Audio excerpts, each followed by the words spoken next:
Today we will show you how to make a minimalist artwork in the style of Jan Schoonhoven. Welcome to Rijkscreative. In this course we will take you on a journey through art history. We will show you the techniques of the old masters, from the Renaissance up to modern time. Let's learn more from our expert, Ludo van Halem. Hi Ludo. Hi. Who was Jan Schoonhoven and why is his work so typical for his time? Jan Schoonhoven is not your average artist. He had a full-time day job at the Dutch Postal Services, but in the evening at home, at the kitchen table, he made his now famous white reliefs out of cardboard, old newspaper, glue and white wall paint. He was very fond of the architectural fabric of his native city Delft, of the brickwork of the walls and the patterns of the pavement.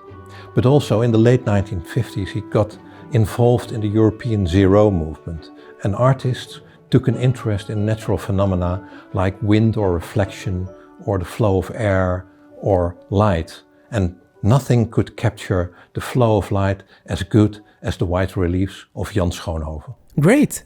Now let's try it ourselves.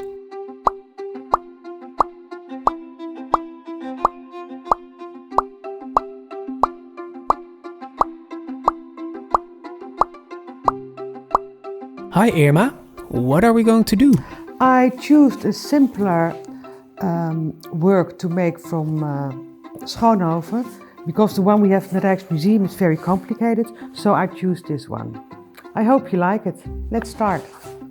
First you start to make with the wallpaper glue, because otherwise it will not be ready when you need it. So I put some water in a jar and I take some glue. Alright, first you measure out how you like to have your grid. You need a piece of wood. I start with the outlines of the grid. I think it's a good idea to take some time for that, because if you make a mistake in this, you will always see it in the end.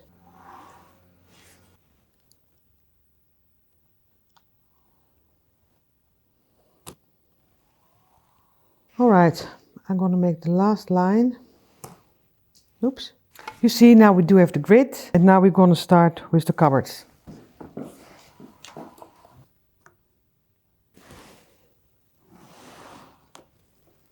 Alright. Mind your fingers, everyone. I'm cutting the cardboard because we need it to put on the grid we just made, and I think we need something like 10. 5 big ones and then a lot of very small ones. Alright, if you're finished, you start to measure out exactly how long your cardboard has to be. Here.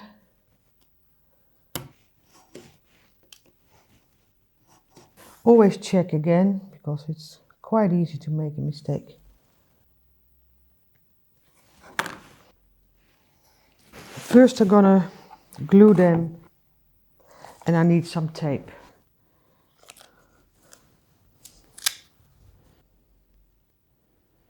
I hope you're not afraid of dirty hands, because you will get dirty with this job. Alright, now it's important that you do it quite precise.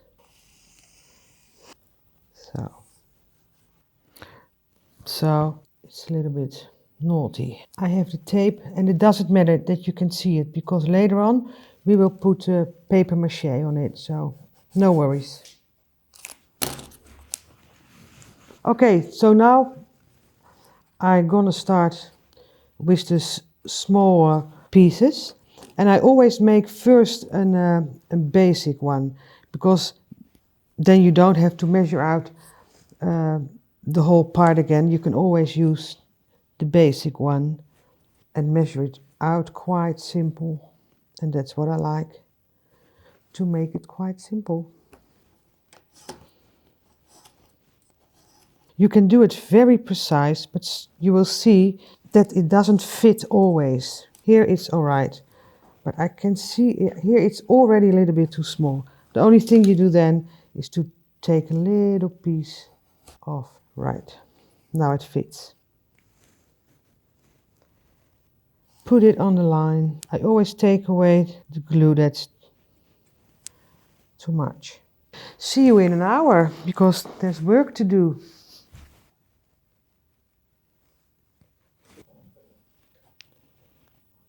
Ooh.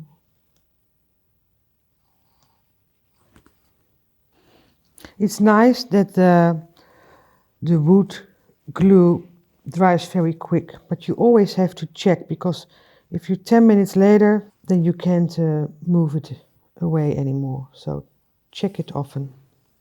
So we nearly finished, 6 to go. It's quite a work, isn't it? But it's nice. The result will be fantastic.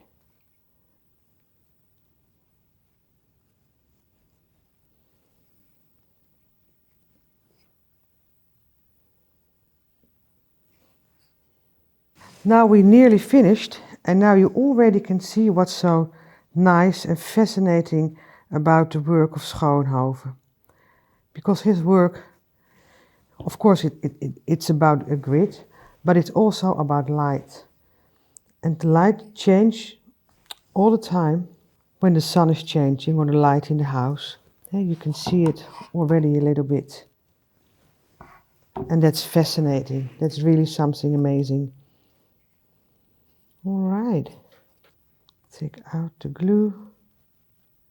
So now you thought it was quite a lot of work. Now we're going to start with the paper mache. All right, now we finished the grid, and we're going to start with the paper mache. I prefer to cut the paper, but you can also rip it if you like. I like to work precise, but if you like to do it different, also good.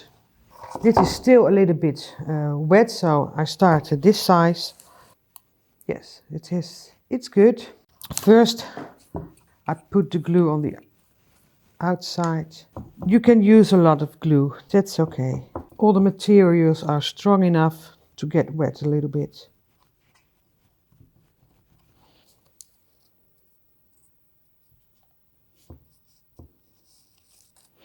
You also used the back of your brush. So.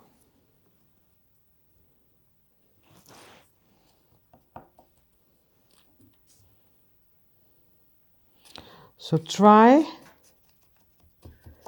to put the newspaper in every corner, so there's no air left somewhere. And I put some glue over it. And first I'm going that way, and later I'm going that way. And at the end I do the outside. So you don't have to do it once.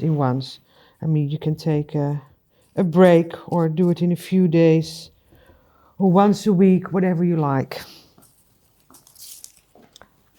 But the result will be very, very nice. And of course, you can take a grid that Schoonhoven already made, but you can also make your own grid. I mean, if you understand what's important about a grid, then you can make any form you like.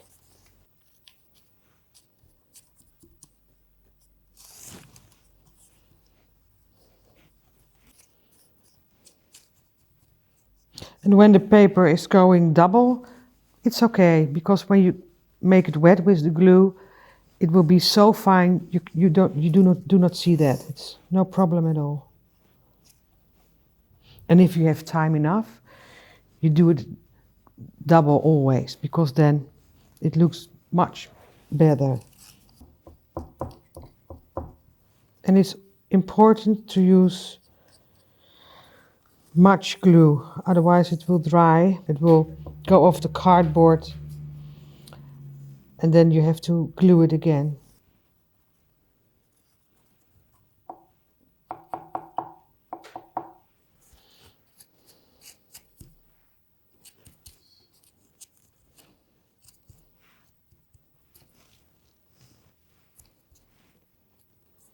Oh, nearly there.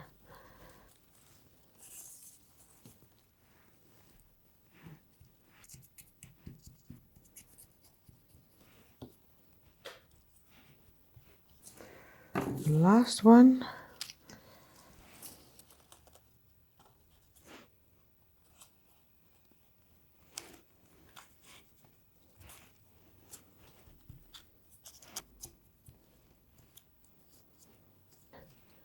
I'll check everything.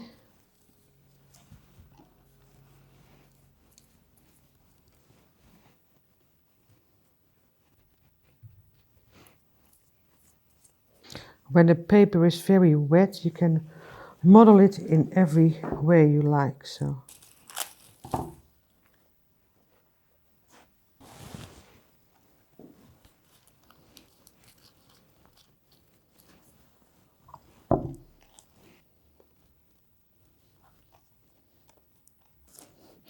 the glue is everywhere now.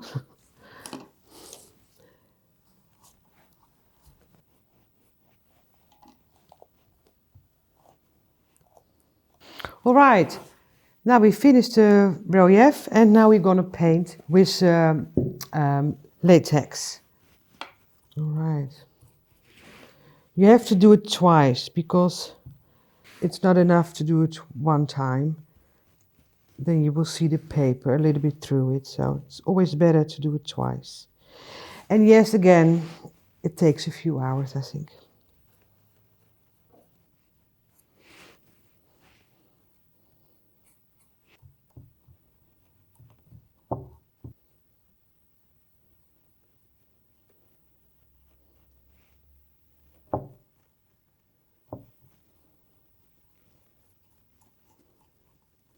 So as you can see, it's not perfect, and that's important that it's not perfect, because the work of Schoonhoven was also not perfect. You can always see the material through it. And you can see that he used the paper mache, so don't try to do it too perfect, because otherwise it will not be a Schoonhoven. So I'm busy now with the second layer and nearly finished. Everything becomes white now, and it's still not perfect, but it's good the way it is. And you can always put a third layer on some places. I think we're done. Oh, wait, no, I see something here. Yes. All right. We finished Schoonhoven, and I will give you a suggestion, because if you like to put it in your house, to hang it on the wall, I think it's a good idea to hang it in a room where there's a lot of sun, because the sun is always changing and your work will change with the light that's coming in your room. So, this was it. Great lesson, Irma. See you next time. Okay, bye-bye.